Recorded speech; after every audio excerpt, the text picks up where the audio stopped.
I'm Liz Faubles, and this is Currents. Abortion and the law of the land.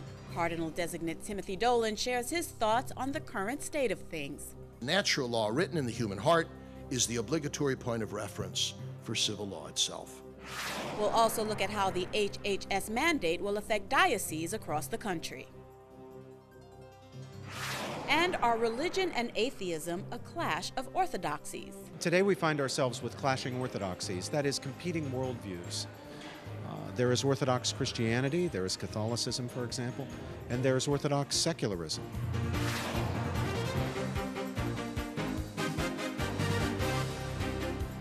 Good evening, and thank you for joining us. The outrage continues following the Obama administration's announcement last week that most religious organizations would be required to include health coverage for contraception and sterilization.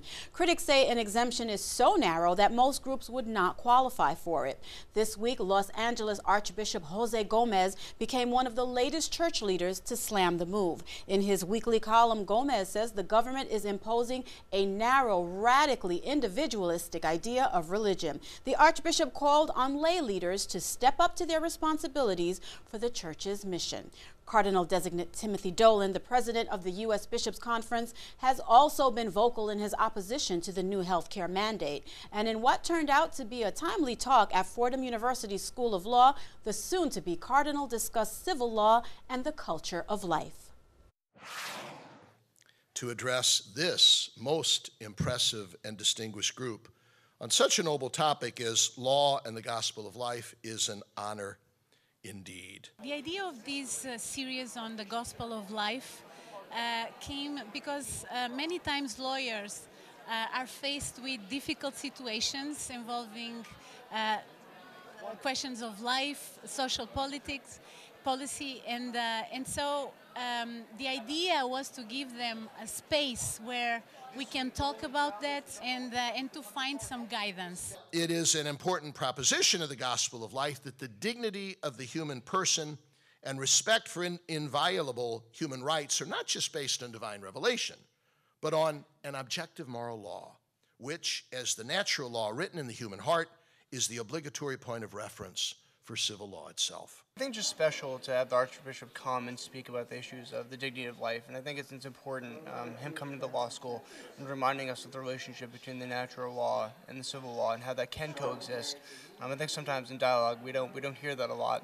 His Eminence Archbishop Dolan identified the three roots of the culture of death as pragmatism, utilitarianism, and consumerism. If he is correct, as I believe he is, then I regret to say that the culture of death has infiltrated both the world of private practice and law schools, Catholic and non-Catholic. You attorneys who have a very noble vocation, there you see the call that be glad when you're persecuted.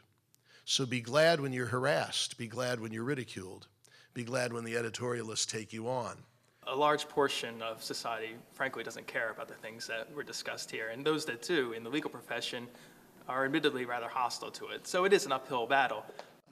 The way the Archbishop, soon to be Cardinal, really engaged with the audience, how he can present these issues that are often very controversial, but he can present in a very friendly and warm way. The two pillars that we depend upon are what? Truth and love. We live the truth in love, and we teach the truth in love, not in a haughty, arrogant, or judgmental way.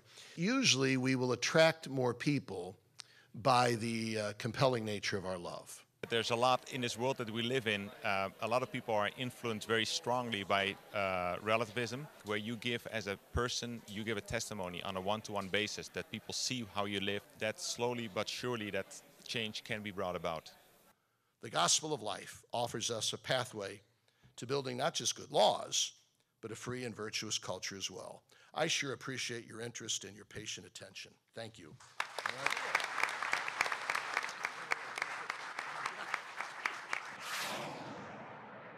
Stay tuned, there's more currents ahead. Same-sex marriage battles resume in a number of states. We'll have that and the rest of the day's headlines next.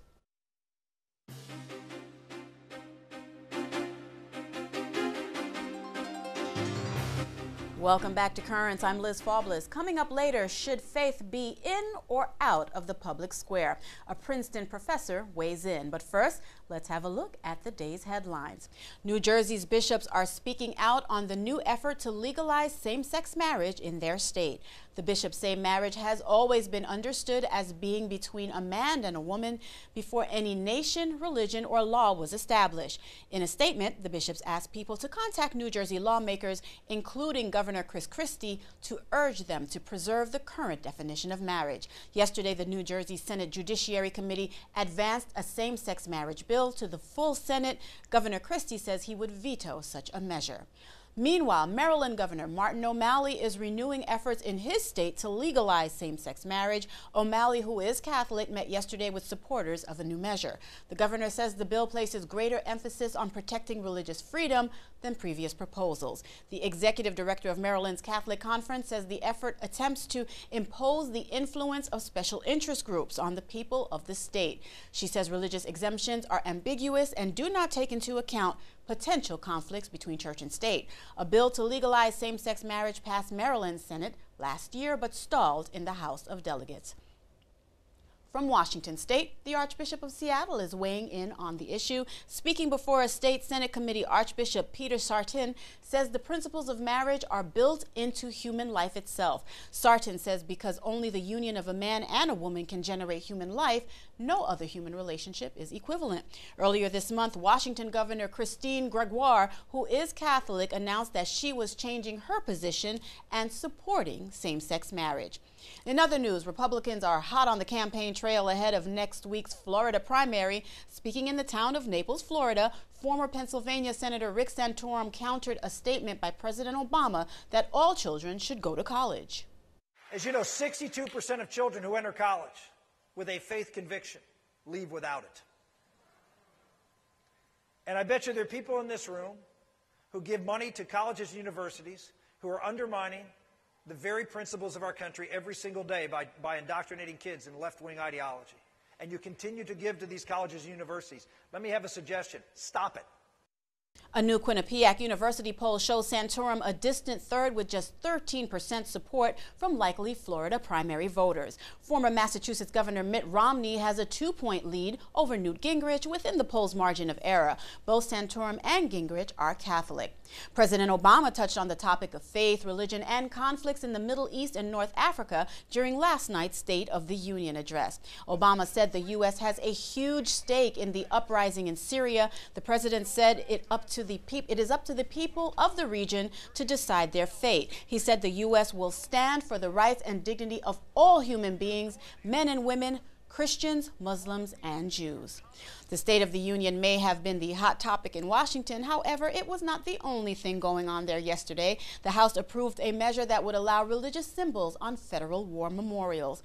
California Congressman Duncan Hunter introduced the War Memorial Protection Act after an appeals court declared a cross at one memorial site government endorsement of religion. It's unclear if the measure will pass in the Senate. Turning to Nigeria, where the death toll continues to rise following an attack believed to be the work of an Islamist group. CNN's Nima El-Bigir has more. Community leaders have told CNN that their tally from the death toll in those Kanu attacks has now reached 211. They told us that they have been worried that the government has been so embarrassed by this strike at the heart of their security apparatus that they are underestimating the official tally. Police authorities have not as yet released a tally. They still have the 7 dead from Saturday morning, but they say that they're still undertaking a search and rescue operation to try and properly and effectively pinpoint how many people actually lost their lives in the Boko Haram strike. They're also, they say, very involved in apprehending suspected Boko Haram militants within the Kanu metropolis area. Security sources told us that in a dawn raid, they managed to apprehend 158 suspected Boko Haram militants. They've also found at least 300 IEDs hidden in soft drink cans and bottles spread across police headquarters and other government offices. Those we've spoken to of the residents of Kanu say that for them, information like that isn't reassuring. They say coupled with the intelligence deficit that led to these attacks in the first place, when they hear the police making a statement like that, it just makes them wonder how infiltrated they really have been by Boko Haram. Boko Haram issued an ultimatum earlier this month ordering all Christians out of northern Nigeria. The website Asia News reports Muslim students attacked 2 Catholic schools in the central Java region of Indonesia. The attacks took place after a person claiming to be a student at one of the schools posted on Facebook that he was anti-Islamic. An investigation later determined that no such student existed at the school. School property was damaged in the incident, but there were no major injuries reported. A Catholic girl in Pakistan who was kidnapped and forced to marry a Muslim man has escaped. The Vatican news agency Fides reports the girl, who was held captive for 10 years, has returned to her real family. She was only 15 years old when she was kidnapped in Pakistan's Punjab region back in 2001. She was reportedly beaten and forced to convert to Islam during her time in captivity. She managed to escape in December. An organization that works to help Pakistani Christians is now assisting the girl and her family. And on the final day of the week of prayer for Christian unity, Pope Benedict prayed with leaders from other Christian denominations. The Pope was joined by a multitude of Christian leaders, along with cardinals and bishops from the Catholic Church. The prayer took place at the Basilica of St. Paul outside the walls in Rome. And could it be the next hit single? A popular filmmaker has a new release that you won't be catching on the big screen. Rome Reports has details. The actor and film producer Eduardo Verástegui has recorded a new song for the Pope's upcoming visit to Mexico. In March, Benedict XVI will make his first trip to the country. While the official agenda is still being confirmed, the star of the film Bella wanted to do something to welcome the Pope. Verástegui was part of the group Cairo and then released his own solo album. In the past, he's performed with singers like Alejandro Sanz, Shakira, and Gloria Estefan at the taping of The Last Goodbye, an emotional song dedicated to the victims of the September 11th attacks. Not much is known about the melody of the song dedicated to Benedict XVI, but it's planned to be released in a few weeks and will probably become one of the most popular songs in Latin music this March. And stay tuned, there's more currents ahead. Coming up, will the church be forced to violate its deeply held beliefs? We'll find out. You're looking at the government and now saying to any religious organization, Catholic, Jewish, Muslim, saying, well, this is what we want you to now make sure you abide by.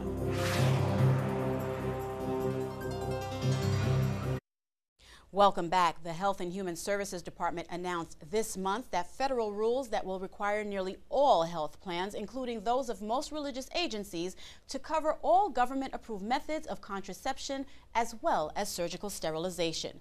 Bishops and Catholic organizations across the U.S. have reacted strongly against the proposition, and they've encouraged the faithful to oppose the measure by contacting HHS before the September 2013 deadline. At that time, all religious groups that do not fall under what's been called a narrow exemption will be required to comply with that mandate. Here to discuss the local impact of the recent HHS contraceptive ruling of the Diocese of Brooklyn, Vincent Levienne. He is the Director of External Affairs for DeSales Media, our parent company of Currents. Vincent, thank you so much for joining us. Thank you. I want to get right to the point with you because I know you're in a very great position to know firsthand how the diocese reacted to this mandate when it came down. What was the initial reaction? I think one of the initial reactions in working directly with Cardinal-designate Dolan and the U.S. Catholic Conference of Bishops is to make sure that, specifically in this, that we could advocate for all the congressional members and all the senators on how wrong this ruling was, and specifically on this issue. You know, the U.S. Supreme Court had a ruling that came down, and within 9 days, President Obama and the U.S. Secretary of Health and Human Services basically, you know, in knowing what the ruling came down, decided to do a run around that ruling and to put out a major issue that's going to affect not only Catholic charities but Catholic hospitals throughout the country. In the Diocese of Brooklyn and Queens, one of the main things that we've been focusing on is to make sure to advocate to the local elected officials, to the congressional members, on how this is going to affect their constituency. And I'm sorry, I understand you were at the March for Life actually this week. Yes. So you were a little bit closer to the issue in terms of being in the Capitol and also seeing the reaction of the people that were at the march. What was your sense there? What was the sentiment that you were getting? I think in knowing specifically this issue, that this is a basic First Amendment right. You know, the real issue here to me is the difference of, you know, dealing with the specific reason of church and state and how they have to be separated. And I think specifically with this issue, you're looking at the government and now saying to any religious organization, Catholic, Jewish, Muslim, saying, well, this is what we want you to now make sure you abide by. And this is against, you know, the Catholic, you know, relief. Specifically in this, if you look at the actual, the ruling that came down with HHS, they actually have the Amish and the Quakers, they were actually exempt from this. And, you know, to me, specifically dealing with healthcare coverage with Catholic organizations, you know, this is a faith-based issue and is a First Amendment issue. And I think a lot of people would think, well, it's a health issue. You're not going to provide people with health coverage. That's not the issue here. I mean, anybody knows in the United States, specifically in our diocese, you know, we have priests that go out every day to hospitals. Catholic Charities helps every day in healthcare issues. This is not about, you know, the Catholic Church not wanting to help people, you know, specifically with their health coverage. And speaking specifically about our diocese, where will we see the biggest impact come 2013? The biggest impact would be with the Catholic Charities and the work that they do on a daily basis, specifically with, you know, Catholic Charities has over 900 employees in the Diocese of Brooklyn. They do a lot of work on a daily basis affecting everybody's life, and this is an issue, you know, you're pretty much telling specifically the Catholic Church, well, you know, even though your religious beliefs are this way, you know, we want you to abide by this. And that's specifically our founding fathers. I mean, James Madison, you know, who wrote the First Amendment, specifically wanted to make sure that those rights would not intercede, and that the government could not tell a religious institution what to do. Okay, and as you know, very strong opinions among our Catholic leadership. Bishop DiMarcio stands on any mandate that crosses that delicate line between church and state. We know is very strong. Cardinal-designate Dolan calling the mandate un-American and egregiously unfair. We have Cardinal Daniel DiNardo, he's chairman of the U.S. Bishops' Pro-Life Committee, suggesting that the only way this ruling would work is if we would just stop hiring and serving non-Catholics. Now, that's not likely, but has that issue been raised as well? Perhaps taking a look at the hiring practices within these institutions? I think one of the biggest issues now is, for instance, Catholic Charities. What they're basically trying to say, or Catholic hospitals, they're basically trying to say right now, and you know, this is new and fresh, but you know, would you change the name from Catholic Charities to another name, specifically because what you just brought up in dealing with employees, if we would have to legally mandate and follow what HHS is saying, you would have to abide by that. And I think that's one of the biggest issues that, you know, Bishop DiMaggio and all the bishops and cardinals throughout the country are now facing. Really quickly, Vincent, is there anything you think the church as a whole can do to overturn the ruling? I think one of the biggest issues right now, and I really think this is so community-based driven, of, you know, contacting your local Congress member and letting them know that, you know, this is, to me, this is a specific issue about, you know, not only having the First Amendment of now, and our founding fathers were specific to make sure, and setting up the judicial and legislative and executive branch, that specifically dealing with, say, a Supreme Court decision, that somebody couldn't turn around and override a decision in the making. And basically, I think fundamentally, that's what this is about. Okay. You know, the Supreme Court made a decision, and they felt that they didn't like the decision, so they were going to have a runaround of making sure that they could still do what the Supreme Court told them was not constitutional. Okay, thank you, and I'm afraid that's the final word, but thank you so much for joining us, Vincent Levian. Please stay tuned. There's more currents ahead. When we return, does religion have a place in the public square? A Princeton University professor weighs in. What's important, I think, is that for no view to be ruled out in advance because it's religious or because it's not religious, from having a place in the public square.